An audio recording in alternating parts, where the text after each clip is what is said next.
Once marriage అయిన తర్వాత time అంటూ ఇచ్చేవాడే కాదు. ఓన్లీ తను వర్క్ ఒకటే. బిజీగా ఉంటూ ఉండేవాడు. అసలు నన్ను పట్టించుకునేవాడు కాదు. లోన్లీగా ఎంత అనిపించేది చెప్పినా నీకు? వినేవాడు కాదు అని అలా పరిగెడుతూ ఉండేవాడు. ఇంకా విసుకొచ్చేసింది సార్ లాస్ట్ కి. ఇంట్లో వాళ్ళందరూ కూర్చోబెట్టి మాట్లాడి మ్యూచువల్ గా డైవర్స్ తీసుకున్నాం సార్, ఇద్దరం ఫ్యామిలీ మెంబర్స్ అందరు.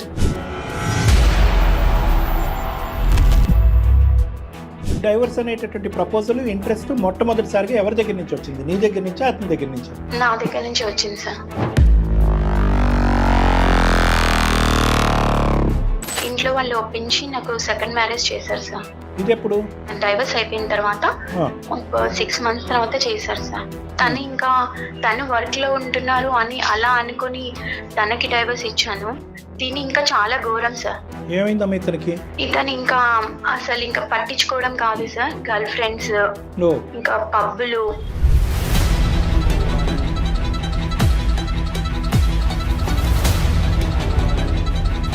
పెన్న మీదకి వెళ్ళి పొయ్యిలో పట్టట్టు అయిపోయింది నా జీవితం. ఇవన్నీ పెళ్ళైన తర్వాత ఇమీడియట్ గా కనిపించినాయేమో, లేదంటే కొంతకాలం బాగానే ఉన్న తర్వాత ఇవన్నీ మొదలు పెట్టాడా? 3 months అలా మంచిగా ఉన్నారు సార్. అంటే 3 months ఆపుకున్నాడు. ఇది ముందున్న అలవాట్లే. నాకు డైవర్స్ ఇచ్చేసే వెళ్ళిపో, నిన్ను ఎవరు అంటున్నారు, నువ్వు కూడా వెళ్ళు, ఎవరితో నిన్న వెళ్ళు అని చెప్పేసి మాట్లాడతారు సార్. ఈ మధ్య ఫస్ట్ హస్బెండ్ కి ఒకసారి వెళ్తూ ఉంటే రోడ్ మీద కనిపించారు సార్. కనిపించినప్పుడు హ్యాపీగా ఉన్నావా అని అడిగారు సార్. అతను పెళ్ళి అవ్వలేదమ్మా? అతను మ్యారేజ్ చేసుకోలేదు సార్. ఆ అబ్బాయి చూడండి తెలివైన వాడు, ఇంకా చేసుకోలేదు. ఏమన్నాడమ్మా? సార్ ఇలా ఉంది, నా లైఫ్ ఇలా ఉంది అని అంటే పర్లేదు నిన్ను యాక్సెప్ట్ చేస్తాను అన్నాడు సార్. తను ఫస్ట్ హస్బెండ్ నన్ను యాక్సెప్ట్ చేస్తానని చెప్పాడు సార్. అంటే నీకు కనిపించలేదు అతను, నువ్వే కాల్ చేసావు కదా రమ్య?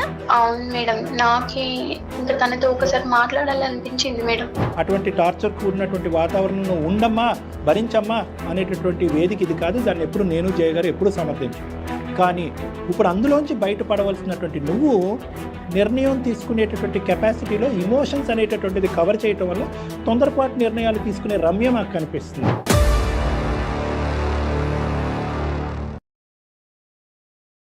అందమైన జీవితం కార్యక్రమానికి స్వాగతం. నమస్తే కళ్యాణ్ గారు. నమస్తే జయ గారు. కళ్యాణ్ గారు, రమ్య అనే ఒక అమ్మాయి మనకి మెయిల్ చేశారు. ఒక సమస్య, దాంట్లో నుంచి బయటపడేసరికి ఇంకొక సమస్య. ఏది తప్పు ఏది కరెక్టు అనేది తను అసలు నిర్ణయించుకోలేకపోతుంది. కన్ఫ్యూజన్లో ఉంది, ఏం చేయాలో అర్థం కాక మనల్ని అప్పుడు వచ్చాయి. ఒకసారి కాల్ చేసేస్తానండి.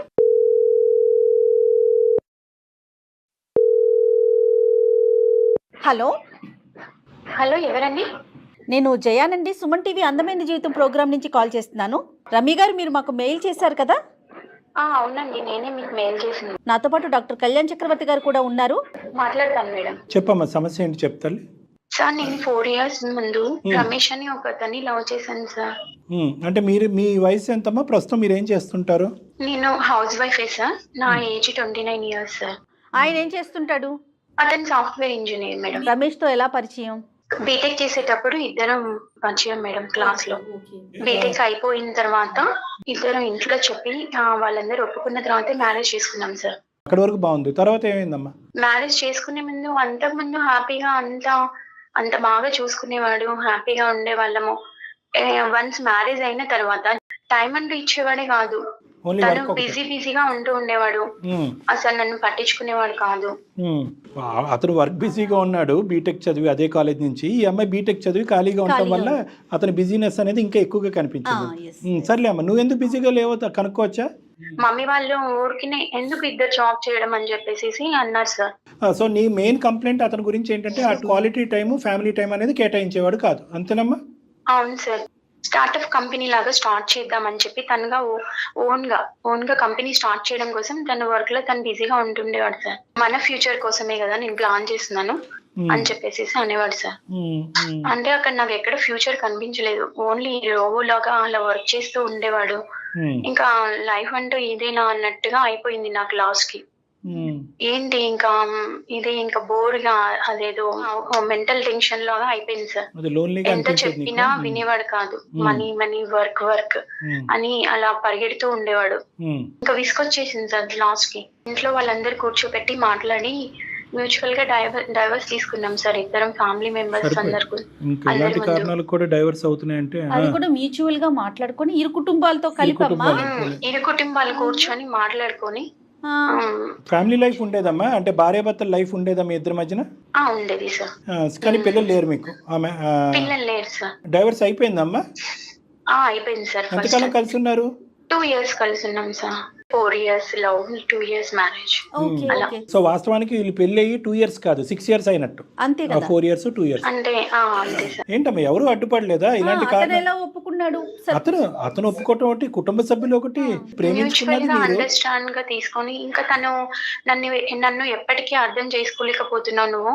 నేను కంపల్సరీగా స్టార్ట్అప్ కంపెనీ పెట్టాలి, నేను డెవలప్ అవ్వాలి, నా ఏం నేను రీచ్ అవ్వాలి అని ఇది చెప్పేసి మ్యూచువల్ గా అండర్స్టాండింగ్ అంటారమ్మా, మ్యూచువల్ గా మిస్అండర్స్టాండింగ్ అంటారు. లవ్ చేసినప్పుడు ఉన్నది సార్, కానీ వన్స్ మ్యారేజ్ అయ్యాక అసలు తను నన్ను ఇంకా పట్టించుకోవడమే మానేశారు సార్. సో అంతకు ముందు ఉండేటువంటి టైం కూడా పెళ్లి అయిన తర్వాత ఇంకా కేటాయించడం అనేది మ్యారేజ్ తగ్గించేశారు. అయిన తర్వాత జాబ్ వచ్చిన తర్వాత వన్స్ ఇంకా అందులోనే హ్యాపీగా ఉందామని చెప్పేసి అన్నాను సార్. చాలా సార్లు తనకి ఎక్స్ప్లెయిన్ చేయడానికి ట్రై చేశాను, కానీ తను వినలేదు ఎంతకి.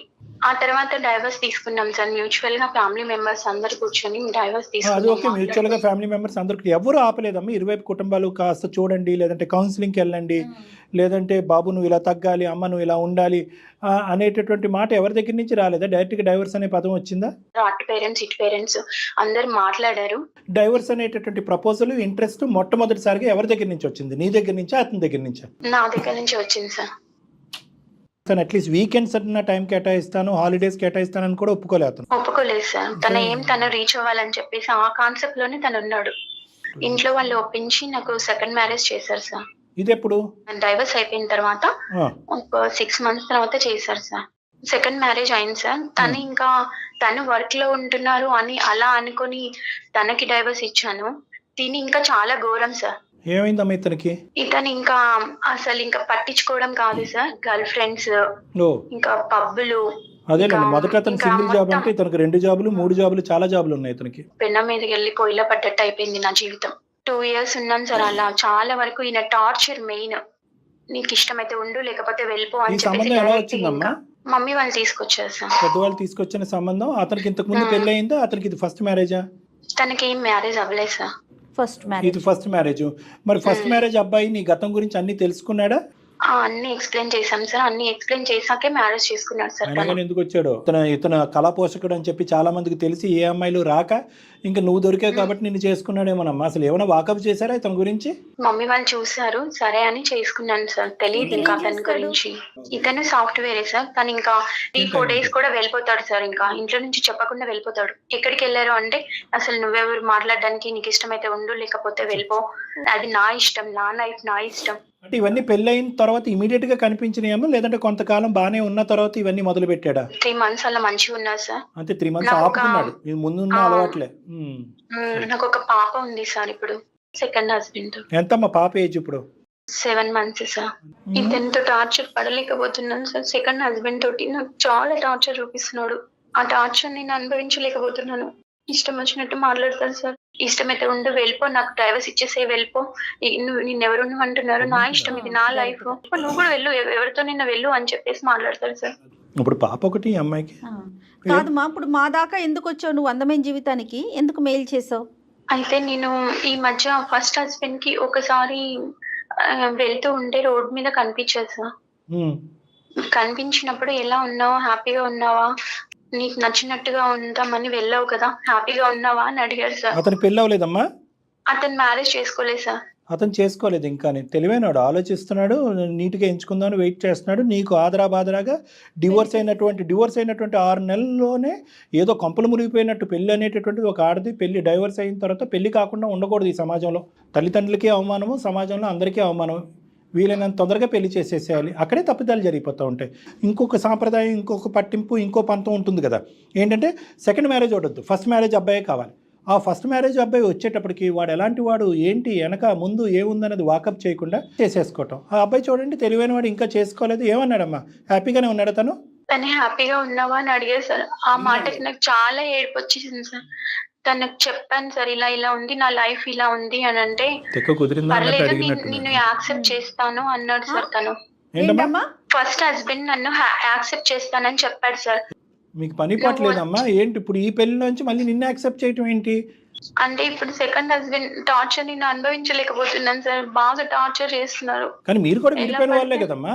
ఈ జంపింగ్ జాక్ ఏంటమ్మా? ఇక్కడి నుంచి అక్కడ జంప్ చేయటం, అక్కడి నుంచి ఇక్కడ జంప్ చేయటం. సరే ఇది టార్చర్, అది అర్థమైంది.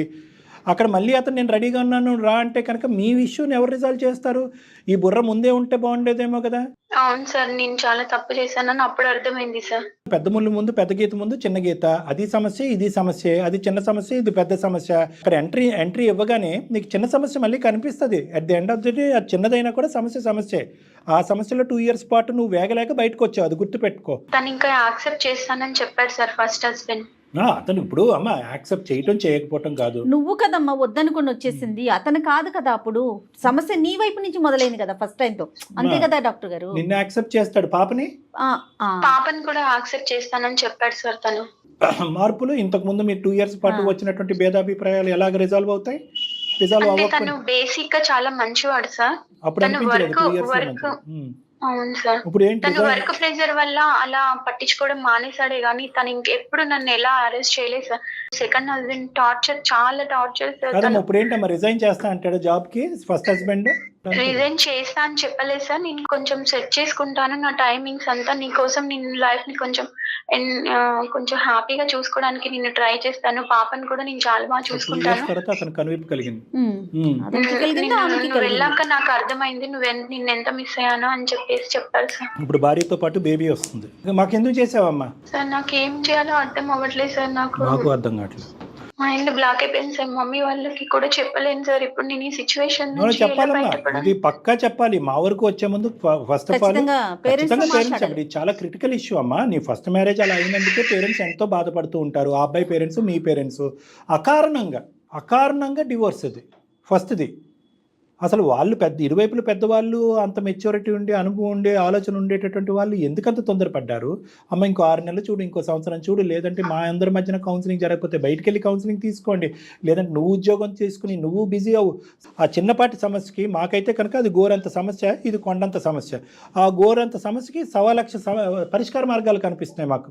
నువ్వు పని చేయొచ్చు, ఆ అబ్బాయి పని తగ్గించుకోవచ్చు, మీరిద్దరు కలిపి కౌన్సిలింగ్కి వెళ్ళొచ్చు, ఎన్నున్నాయమ్మా మార్గాలు. సరే ఇప్పుడు ఆ అబ్బాయి రెడీ, నువ్వు రెడీ, మీ ఇద్దరు రెడీ అయిపోతే సరిపోద్దా? ఇరువైపుల కుటుంబాలను ఒప్పించక్కర్లేదా?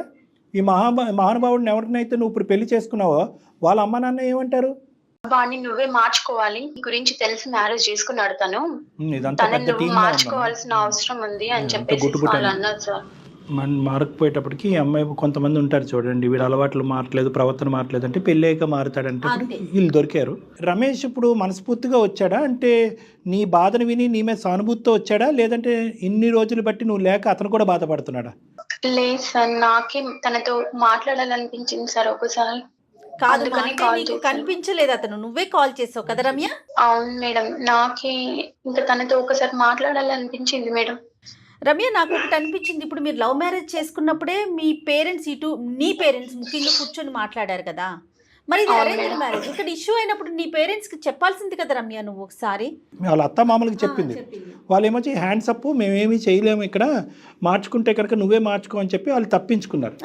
అది కామన్ కదా డాక్టర్ గారు? పోలీస్ కంప్లైంట్ చేశాను, హరాస్మెంట్ చేస్తున్నారు ఇలా అని చెప్పేసి మా మమ్మీ వాళ్ళు మేము అందరం కలిసి మాట్లాడాం సార్. అయినా కానీ తనలో కొంచెం కూడా చేంజ్ లేదు సార్. ఆల్రెడీ ఫస్ట్ మ్యారేజ్ అలా అయిపోయింది, అట్లీస్ట్ సెకండ్ మ్యారేజ్ ని కాపాడుకుందాం, ఇలా హ్యాపీగా ఉండొచ్చు అని చెప్పేసి దాకా కూడా వెళ్ళారు. అవును మేడం. అంటే ఫైనల్ గా పేరెంట్స్ కి తెలిసింది, పోలీస్ కంప్లైంట్ ఇచ్చారు. పోలీస్ కంప్లైంట్ ఇచ్చినా కూడా అతనిలో మార్పు లేదు. పాప ఉంది కాబట్టి నువ్వు ఇవన్నీ అనుభవిస్తూ అక్కడే ఉన్నావు, అంతే కదమ్మా? అవును సార్, అటు పేరెంట్స్ ఇటు పేరెంట్స్ తనతో మాట్లాడడం జరిగింది, అంతా అయిపోయింది. అయినా కానీ తనలో కొంచెం కూడా చేంజ్ లేదు. నీకు ఇష్టమైతే ఉండు, లేకపోతే వెళ్ళిపో అని చెప్పేసి ఎలా పడితే అలా మాట్లాడుతున్నారు సార్. ఇక్కడ నీ సైడ్ నుంచి, మీ కుటుంబ సభ్యుల సైడ్ నుంచి చాలా తప్పులు ఉన్నాయమ్మా. ఇప్పుడు వెనక్కి తిరిగి చూసేటప్పటికి ఇక్కడ నిజంగా మనసున్న మనిషి ఎవరన్నా ఉన్నాడంటే కనుక రమేష్ అనిపిస్తున్నట్టు. నిజంగా నీది తప్పే.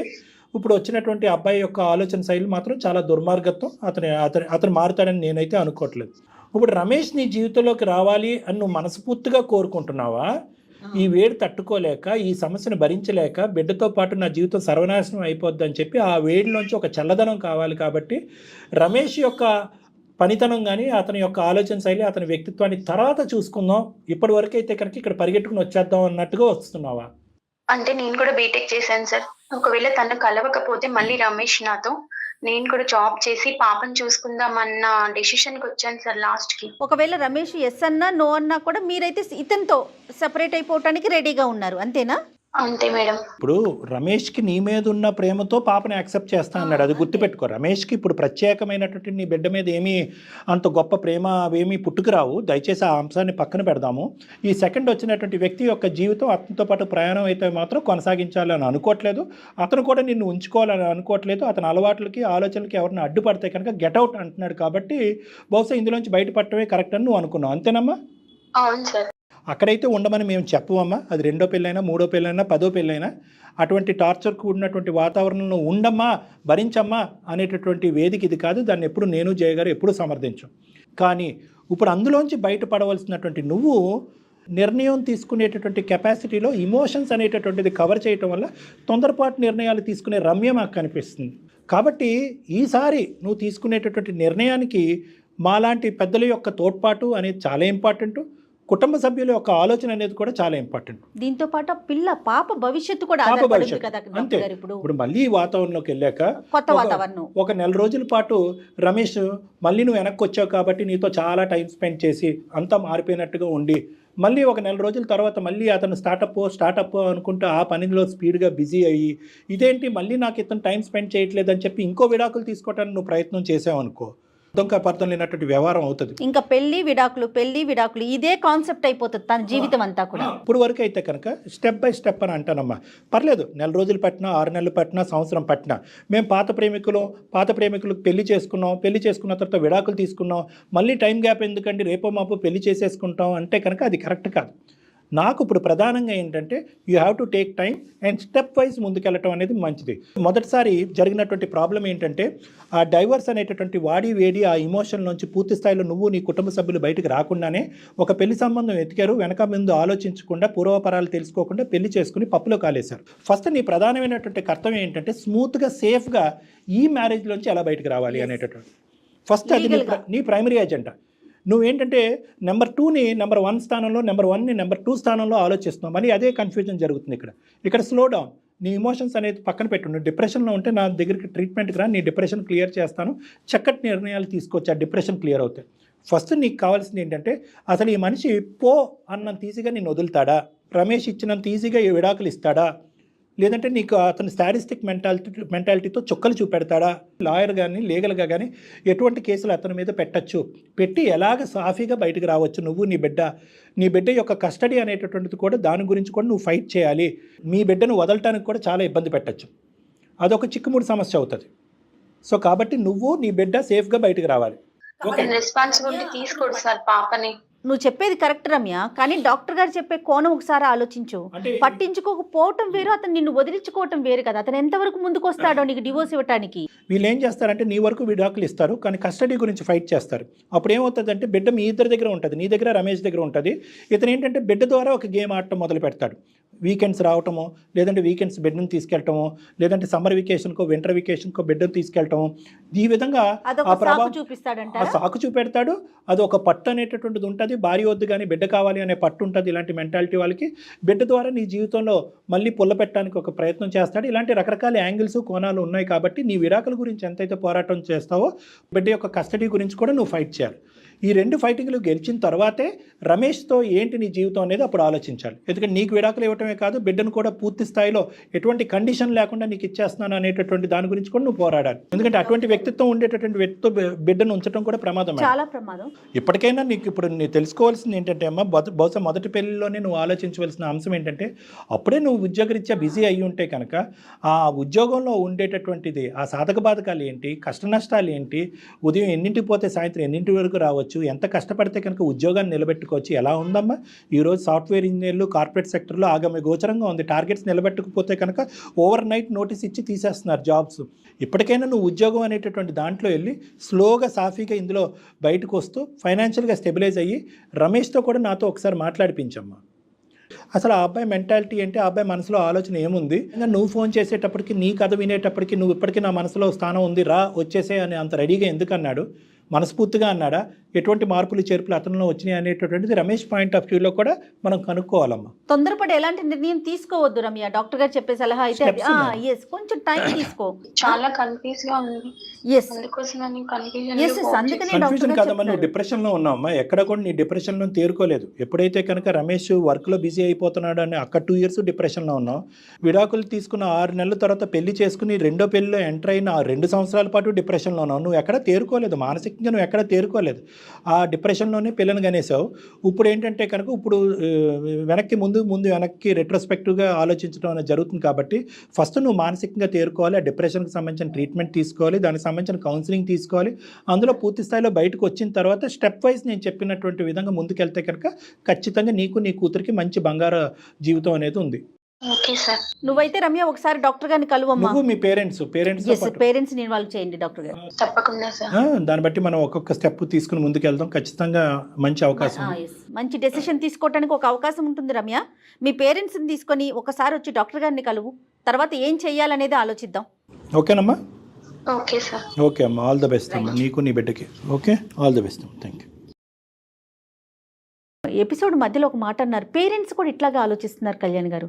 డివోర్స్ అయ్యిందంటే ముఖ్యంగా ఆడపిల్లకి ఇమీడియట్గా ఇంకొక పెళ్లి చేసేసేయాలి, ఏదో కొంప మునిగిపోయినట్టు ఆ పిల్లకి మళ్ళీ పెళ్లి కాదేమోనని ముందు వెనక ఆలోచించకుండా చేసేయటం.